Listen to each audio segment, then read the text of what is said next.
Assalamualaikum warahmatullahi wabarakatuh. Alhamdulillahirabbil alamin wa bihi nasta'in ala umuri dunya waddin. Wassalatu wassalamu ala asyrafil anbiya'i wal mursalin sayyidina wa maulana Muhammadin wa ala alihi wa sahbihi ajmain. Rabbi shrah li sadri wa yassir li amri wahlul 'uqdatam min lisani yafqahu qawli. Amin. Yang terhormat Bapak Dr. Andes Kiai Haji Muhyiddin MAG selaku pemateri kajian pada sore hari ini, yang kami hormati seluruh jamaah kajian menjelang berbuka puasa yang hadir di ruang sholat utama Masjid Agung Jawa Tengah, dan tidak lupa para pemirsa MAJ TV dan para pendengar radio guys dimanapun berada. Alhamdulillahirabbil alamin, puji syukur kehadirat Allah Subhanahu wa taala karena berkat rahmat, hidayah serta inayahnya Allah, kita semua dapat bertemu kembali dan mengikuti kajian pada sore hari ini di tempat yang penuh barokah ini dalam keadaan sehat walafiat. Salawat serta salam semoga tetap tercurahkan kepada baginda Rasulullah sallallahu alaihi wasallam. Semoga kelak kita diampuni oleh umat beliau dan mendapatkan syafaat beliau di yaumil qiyamah nanti. Amin. Para jamaah, para pemirsa MAJ TV serta para pendengar radio guys dimanapun berada, pada kajian hari ini hari Senin 3 April 2023 atau bertepatan pada tanggal 12 Ramadan 1444 Hijriah yang bertemakan puasa sebagai keikhlasan, yang nanti akan disampaikan langsung oleh beliau Bapak Dr. Andes Kiai Haji Muhyiddin MAG. Marilah sebelum kajian pada sore hari ini dimulai, alangkah baiknya kita membaca surat Al-Fatihah. Semoga apa yang kita dapatkan pada sore hari ini mendapatkan berkah untuk kita semua dan mendapatkan ridho dari Allah Subhanahu wa taala. Al-Fatihah.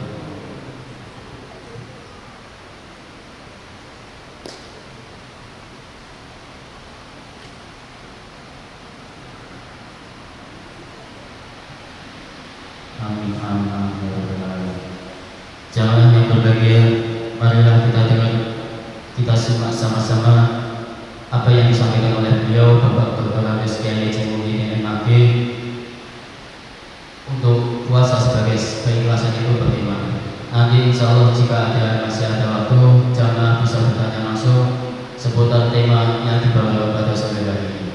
Kepada beliau Bapak Dr. Andes Kiai Haji Muhyiddin MAG, waktu dan tempat kami persilakan.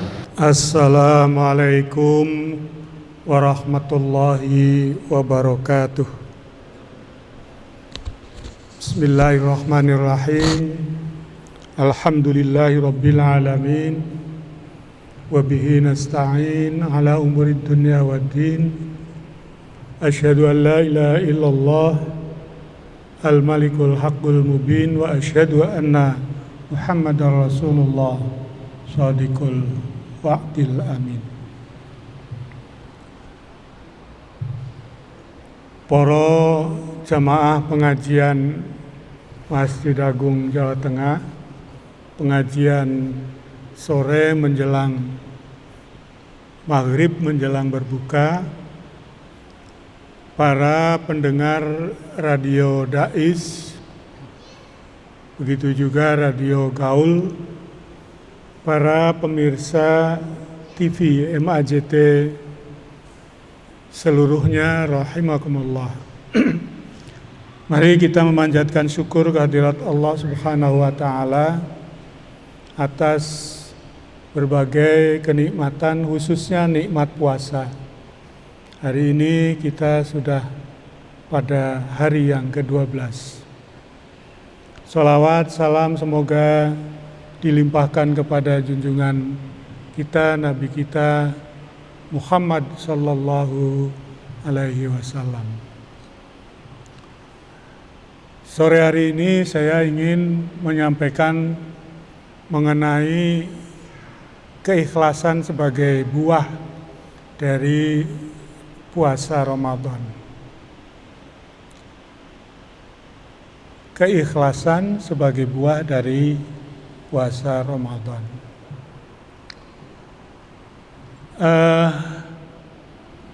Saya akan mengawali dengan cerita. Cerita ini bersumber dari hadis Nabi. Dalam hadis itu diceritakan bahwa ketika Allah menciptakan bumi itu sebagai tempat cikal bakal huniannya manusia. Nantinya manusia menjadi khalifah fil ardi, penguasa pengatur di muka bumi. Ketika penciptaan bumi itu, malaikat takjub luar biasa. Karena bola bumi yang terbentuk itu bergetar dan getarannya luar biasa.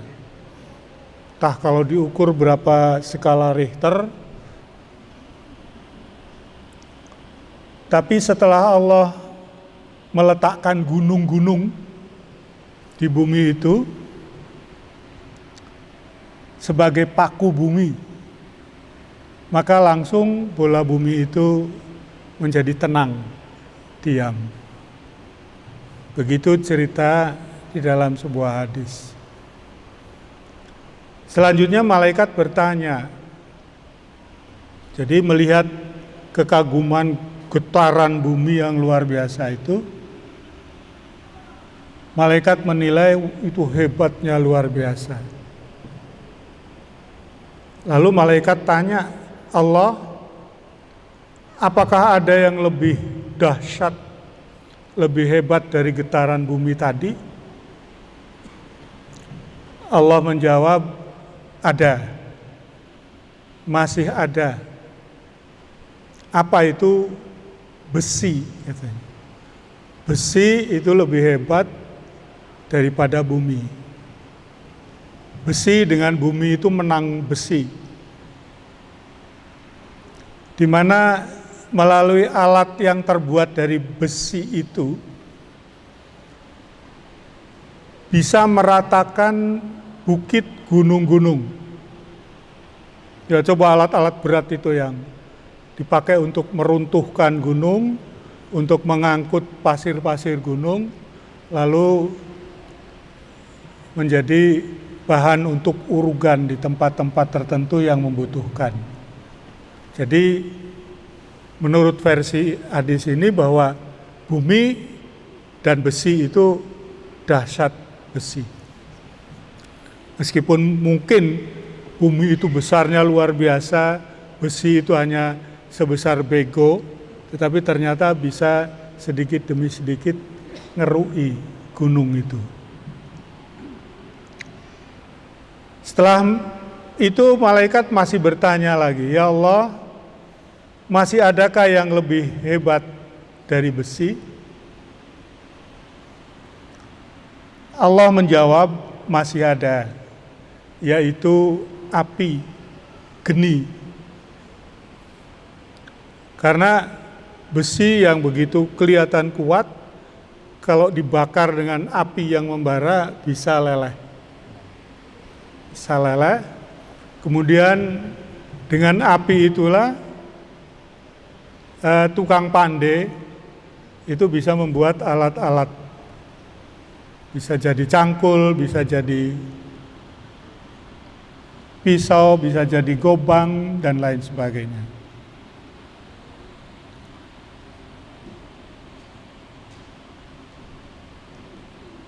Ya.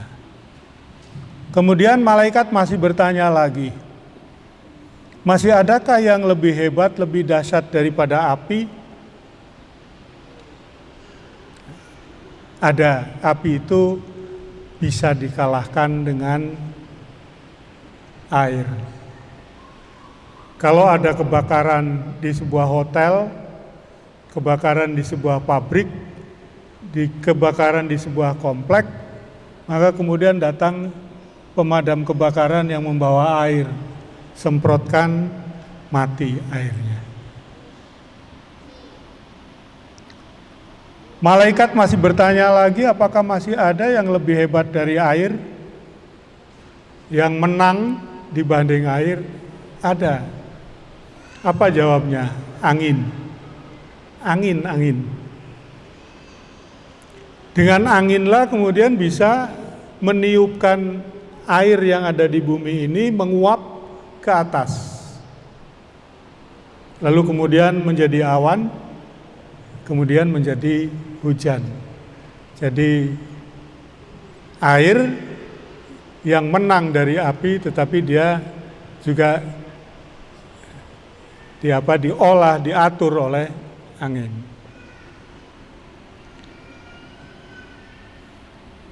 Terus pertanyaan yang terakhir ini,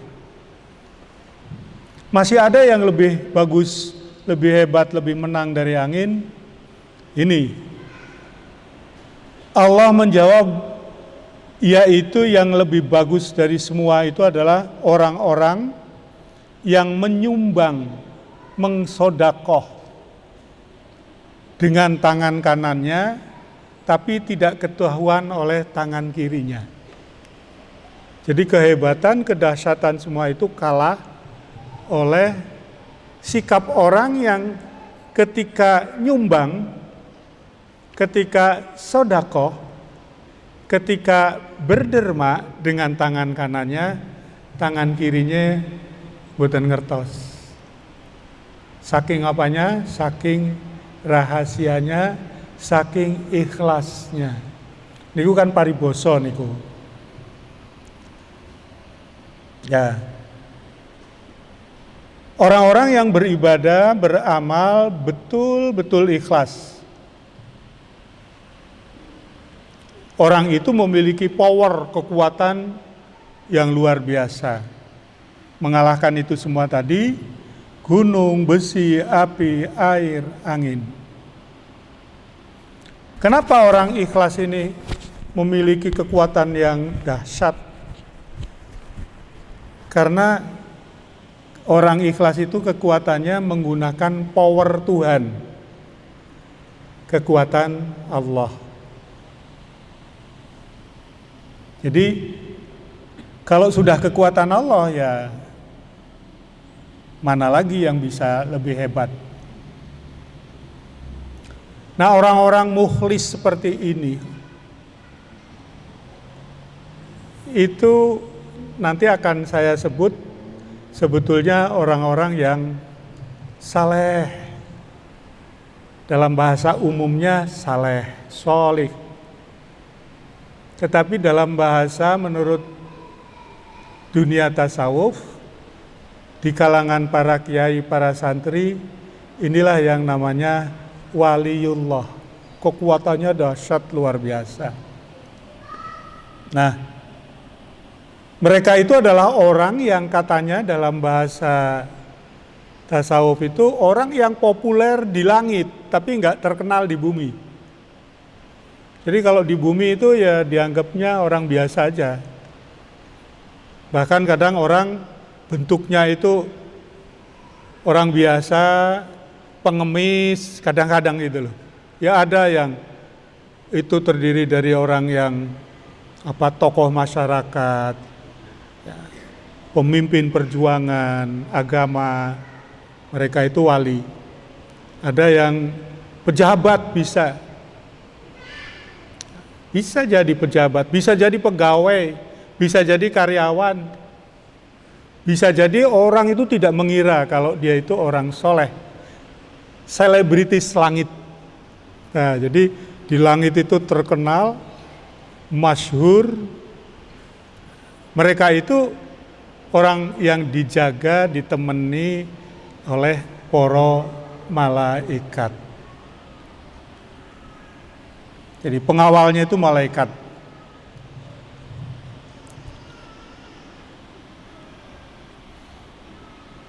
Nah, terus secara teori ikhlas niku kan gampangane orang tidak punya pamrih kecuali lillahi ta'ala.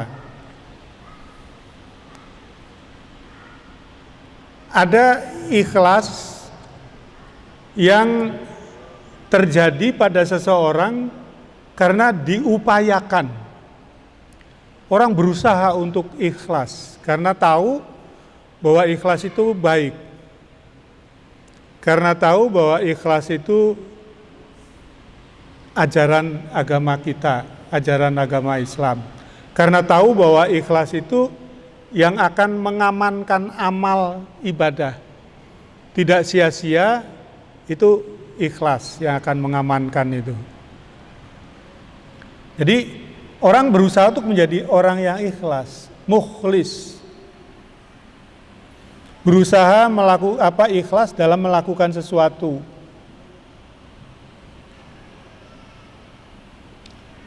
Nah, yang kayak gini disebut mukhlis. Maksudnya orang ini adalah orang yang berusaha, berupaya, berjuang bagaimana menjadi ikhlas. Nah, orang ini bisa jadi labil. Satu saat ikhlas betul, tapi pada saat yang lain kurang. Begitu mendapatkan pujian dari orang banyak, lalu kemudian keikhlasannya menjadi berkurang. Orang kalau ikhlas itu dipuji yo, begitu dicaci yo, enggak masalah. Itu ikhlas yang kelas tinggi. Nah, yang ikhlas karena usaha itu ya baik. Tapi kadang-kadang itu. Jadi yang ikhlas yang seperti ini tidak 100%, tidak ajak, tapi belum tentu menjadi kebiasaan. Bisa jadi terjadi karena sewaktu-waktu, ada yang sewaktu-waktu ikhlas. Kalau lagi susah, lagi punya masalah, lalu dikandani, "Kowe ngamal sing ikhlas lah." Saat itulah karena butuh sembuh, lalu diikhlaskan. Tapi suatu saat itu nanti juga terkena godaan. Jadi terutama ketika banjir pujian, banyak orang yang ngelem prestasinya, wah nyanyimu hebat, wah ngajimu hebat, wah penampilanmu hebat, wah kamu juara juara olahraga, seni, atau kamu memenangkan olimpiade. Nah, ketika banjir pujian karena prestasi, lalu orang jadi kadang lupa. Karena secara manusiawi orang kalau dilem gitu ya seneng, dipuji seneng, dikoploi, wah ini siapa itu Habib siapa itu yang petarung ulung yang dari Soviet itu, yang Muslim itu. Namun yang kedua, ada ikhlas yang keikhlasannya itu merupakan habitat alami, tabi'i. Jadi ada orang ikhlas, yang ikhlasnya itu cara bahasa orang awam itu gawan bayi. Wis kuwi memang wong ikhlas tenan kuwi. Ora tahu pengen dilem. Dilem ya ora rumangsa seneng, dicaci ya biasa saja. Kenapa? Karena dia diciptakan oleh Allah. Jadi ini atas desain Allah, orang ini menjadi orang yang ikhlas. Jadi itu kersane Gusti Allah. Orang ditakdirkan sebagai orang yang ikhlas atas takdir Allah. Sehingga ikhlasnya itu otomatis, ikhlasnya itu ajeg, ikhlasnya itu sudah enggak pakai rencana lagi, enggak pakai program lagi, enggak pakai rencana saya nanti mau berbuat ikhlas, enggak ya. Otomatis apa yang dilakukan adalah sesuatu yang ikhlas murni. Nah, yang ini dalam teori disebut mukhlas. Kalau tadi mukhlis. Kalau yang orang ikhlas yang atas usaha, atas kesadaran, atas keinginan, itu mukhlis. Lame harokatnya kasroh, mukhlisun. Tapi kalau ini mukhlasun, jadi orang yang diikhlaskan oleh Allah, dibikin menjadi orang ikhlas. Nah, orang yang ini sudah tidak bergeming dengan faktor eksternal, dipengaruhi apapun, dia tidak terpengaruh. Karena bukan atas usaha dia, melainkan atas desain Allah Subhanahu wa ta'ala.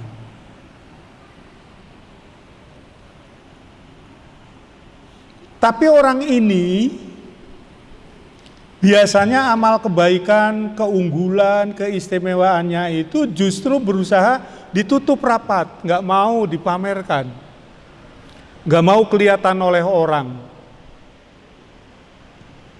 Oleh karena itu sering ya kita dengar cerita, kaya wong kaya ki ketoke kaya wong biasa loh, tapi kaya wali. Ada ya cerita begitu.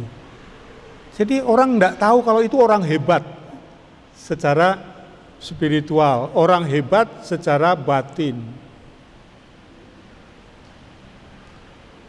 Karena dia sendiri tidak ingin kelihatan.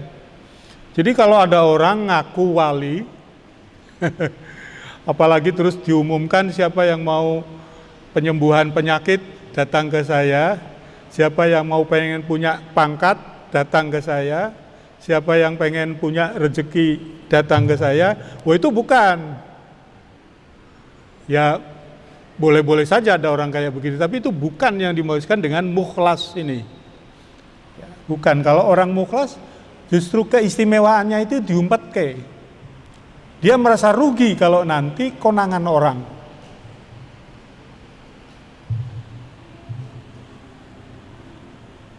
Jadi ketika dia itu konangan orang, maka dia doanya itu, ya Allah, ampunilah orang yang ngelem aku, yang memuji aku.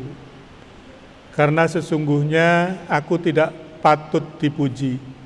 Yang patut dipuji itu hanya Allah.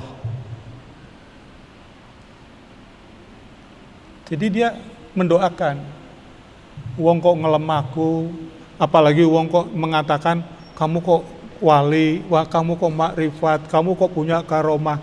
Ini dia mesti sedih.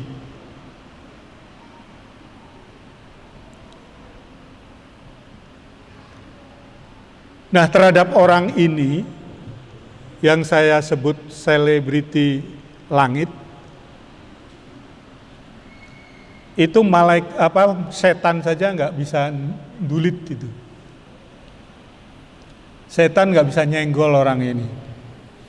Kata singkang dipun jelaskan wonten Quran surat Al-Hijr ayat 39-40. Qala rabbi bima awaitani la uzayyinanna lahum wa la uwiyannahum ajma'in. Qala rabbi, kata setan ini, Tuhan, bima awaitani, disebabkan karena aku telah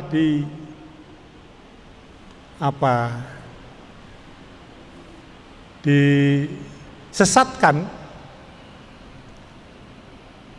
maka la uzayyinanna lahum, kami akan merayu manusia, wala uwiyannahum, dan akan menjerumuskan manusia, ajmain,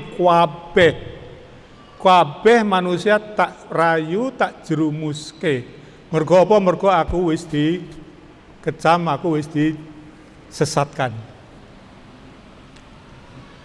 Itu pernyataan setan itu, illa ibadakal minhumul mukhlasin, kecuali hamba-hambamu yang mukhlas. Jadi angkat tangan itu. Setan itu wis takluk, sudah menyatakan tidak bakal bisa merayu, tidak bakal bisa menjerumuskan, tidak bakal bisa mencelakakan mukhlasin. Mukhlasun menika jamak saking mukhlas.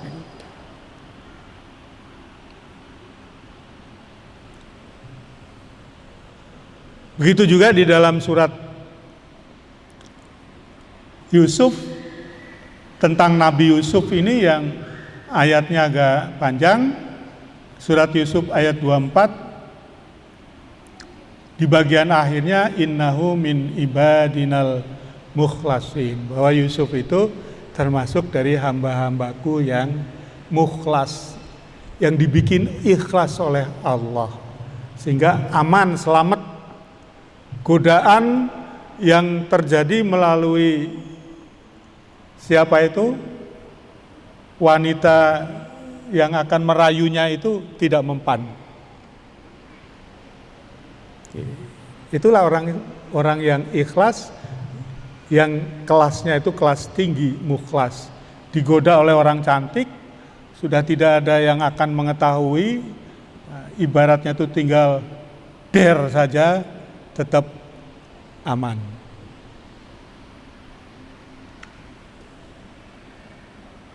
Nah, ini hanya cerita ya, kita ini orang awam lah. Kalau kita menjadi mukhlis, berusaha untuk menjadi ikhlas, insya Allah.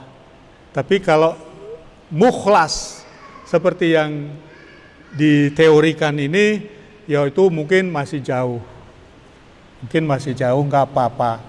Sekedar sebagai pengetahuan, orang tidak mungkin jadi mukhlasin ini kecuali orang itu dekat betul dirinya dengan Allah Subhanahu wa ta'ala. Jadi dekat sekali karena kekuatan batinnya untuk ibadah, untuk mencintai Allah, ibadah, menyembah Allah, zikir, ingat Allah. Karena kuatnya ini, maka dia bisa menjadi mukhlas. Kalau tidak dekat, ciri-cirinya orang yang merasa dekat dengan Allah itu kan ingat terus. Kalau ingat terus itu kan soleh terus, takwa terus, takut berbuat dosa.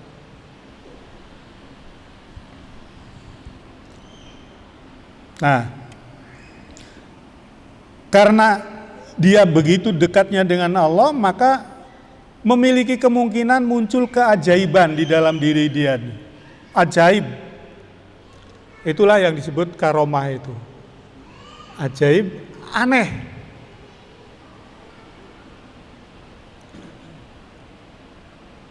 Menolong orang hanya dengan bismillah sembuh. Padahal aku yo iso muni bismillah. Itu keajaibannya. Tapi kalau begitu dia ketahuan, loh ini mesti bismillah wali ki. Nah dia lari, gak mau.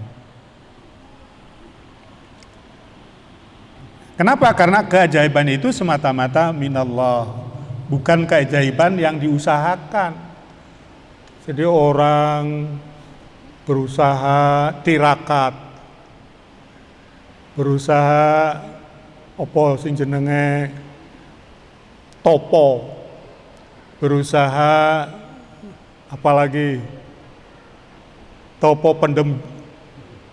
pendem urip, dipendem, lalu kemudian akan muncul jadi orang sakti. Ini bukan, itu kan usaha namanya. Ya kalau mau berusaha punya keyakinan itu ya silakan, tapi itu bukan termasuk keikhlasan seperti yang diteorikan sebagai mukhlas itu. Nah kita sekalian, andaikan tahu ada orang yang ajaib, ada orang yang kagungan karomah, kados ngoten niku, kita wajib menghormati. Wajib menghormati. Tapi ya nggak usah menyebut panjenengan wali ya Allah, nggak usah. Nanti dia lari, nggak mau. Panjenengan kuat doane pun, panjenengan kagungan karomah, kalau paringi doa. Nggak. Kita hormati, ya layaknya kita menghormati orang yang terhormat. Kalau kita menghormati kiai biasa itu kan ketemu, hormat, salaman, cium tangan. Kira-kira kan ngoten. Nah, andai kan ada orang yang diduga wali itu kelihatan seperti orang yang pengemis, nah kita menghormati dia, kita memberi dia, jangan menghina. Sebab bahaya ini kalau menghina. Kalau menghina, tersinggung, nanti yang ikut tersinggung Gusti Allah.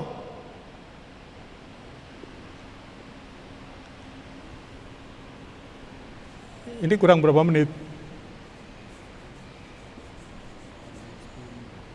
Jadi ada cerita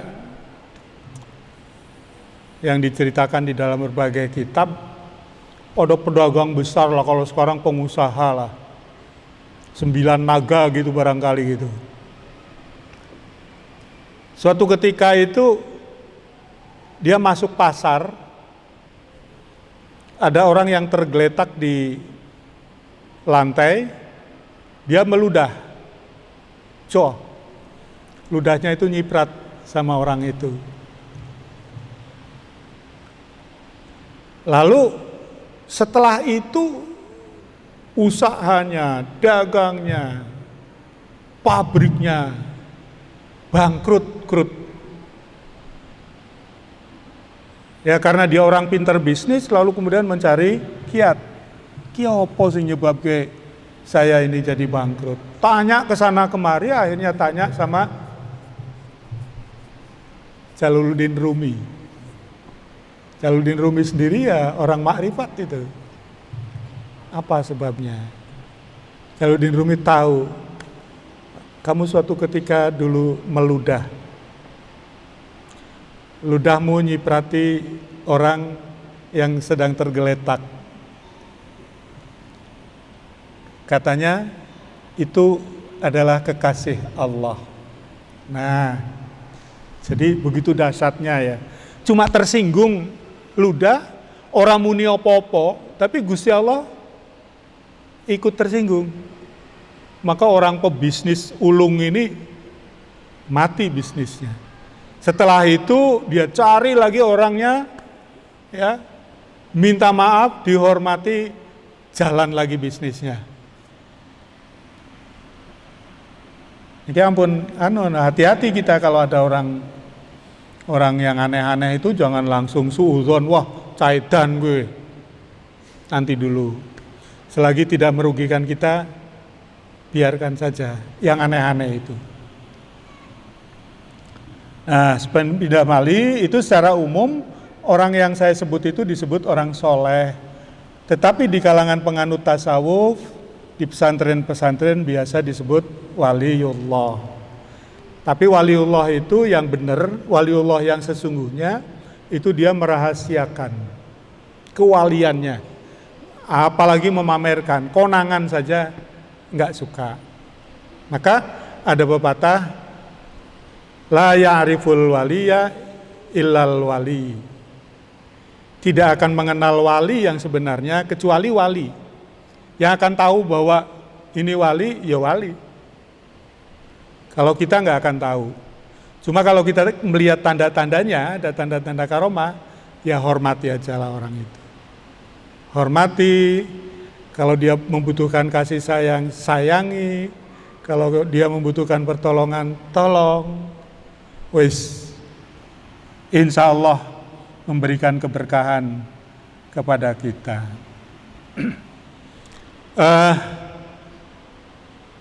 Lalu yang terakhir, niki nggih cerita malih.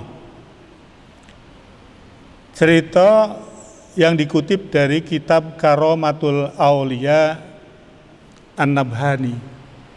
Karomah-karomahnya wali ini. Salah satu cerita itu begini. Di zaman dulu, kita beribadah di dalam masjid itu dibangun dari harta haram yang boleh. Tapi orang yang menyerahkan dan membangun masjid atau ya tempat-tempat ibadah yang lain yang dananya itu diperoleh dari dana yang haram, maka hukumnya tidak diterima. Jadi ibadahnya tidak diterima oleh Allah Subhanahu wa taala karena ada hadis Nabi itu yang berbunyi innallaha thayyibun la yaqbalu illa thayyiban. Allah itu maha bersih, tidak menerima amal perbuatan kecuali yang bersih. Innallaha thayyib la yaqbalu illa thayyiban. Begitu juga yang terkait dengan orang memperoleh penghasilan kekayaan dari yang halal kemudian diperuntukkan untuk kegiatan-kegiatan yang haram, sama. Jadi itulah yang kemudian jadi sekalian, kalau kita kembali kepada Al-Quran itu kan ada ayat yang berbunyi surah At-Takasur yang terakhir itu bunyinya adalah summalatus aluna yaumaidin anin. Ya, artinya apa? Semua nikmat itu akan dipertanyakan. Dari mana kamu menerima? Ya. Kemudian untuk apa? Ya, kemudian manfaat apa? Tidak. Jadi kalau seseorang itu memperoleh penghasilan, memperoleh kekayaan, itu dari mana? Kemudian dijawab, oh saya terima saya peroleh dengan cara yang halal ya Allah. Kemudian masih ditanya lagi, kamu pergunakan untuk apa? Kalau kamu pergunakan untuk yang haram, tentu pada yang baik kok masuk pada yang haram. Ini juga tidak bermanfaat. Kemudian manfaat apa tidak? Ya, kekayaan yang kamu peroleh itu manfaat apa tidak? Jadi seperti halnya seseorang yang memperoleh harta kekayaan, memperoleh rezeki, tapi dipergunakan untuk hal-hal yang terlarang. Tentu ini tidak bermanfaat. Ya. Jadi sebagai contoh yang konkret adalah orang punya uang, dapat uang, perolehannya halal, tapi untuk membiayai tempat-tempat perjudian. Terus bagaimana? Berarti uangnya halal, tapi dia mengembangkan perjudian. Maka jadinya bagaimana? Jadinya adalah perbuatan itu sebagai perbuatan yang berdosa. Makanya ada hadis yang berbunyi, man sanna fil islami sunnatan sayyi'atan. Barang siapa berinisiatif membuat jalan keburukan, jalan yang jahat. Nah, jadi punya uangnya kan diperoleh dari dan cara yang halal, kemudian dipergunakan untuk membangun lembaga perjudian. Akhirnya orang yang berjudi banyak di situ. Maka karena orang yang berjudi banyak, dosanya sebanyak orang yang melakukan perjudian itu. Nah, ini hadisnya Nabi begitu. Tidak dikurangi sedikit pun. Oleh karena itu kita harus waspada dan hati-hati sekalian. Bagaimana ketika kita mencari uang, ya, mencari rezeki, kemudian untuk apa, manfaat apa, tidak. Itu bahasanya adalah surah At-Takasur ayat yang terakhir, summalatus aluna yaumaidin anin. Saya kira begitu Pak. Terima kasih mengucapkan, mungkin cukup untuk kajian pada sore hari ini. Semoga apa yang disampaikan beliau memberikan sebuah hal yang baru untuk kita semua. Sekian dari kami, kurang lebihnya mohon maaf. Wallahu muwaffiq ila aqwamit thoriq. Wassalamualaikum warahmatullahi wabarakatuh.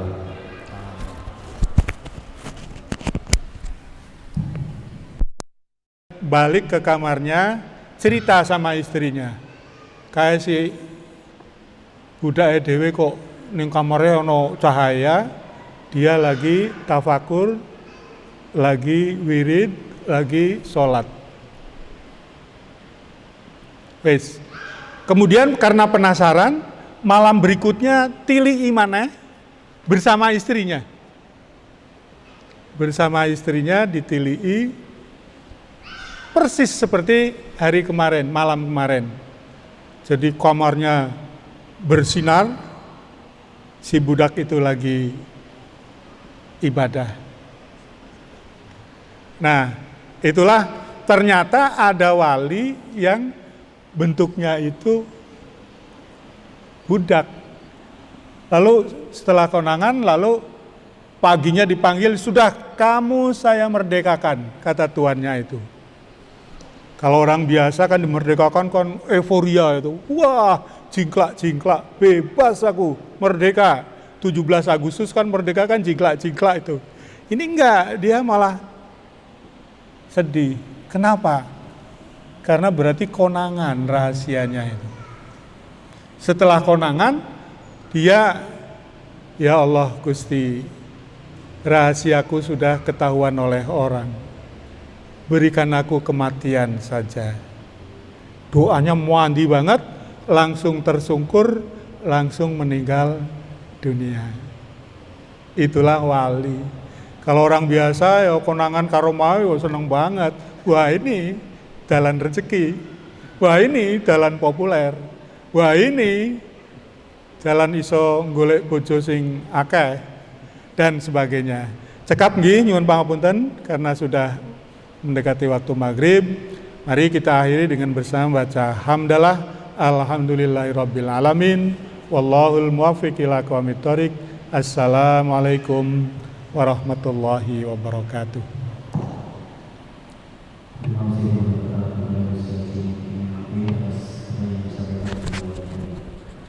Semoga puasa kali ini kita sebagai sarana untuk keikhlasan kita beribadah kepada Allah SWT. Demikian kajian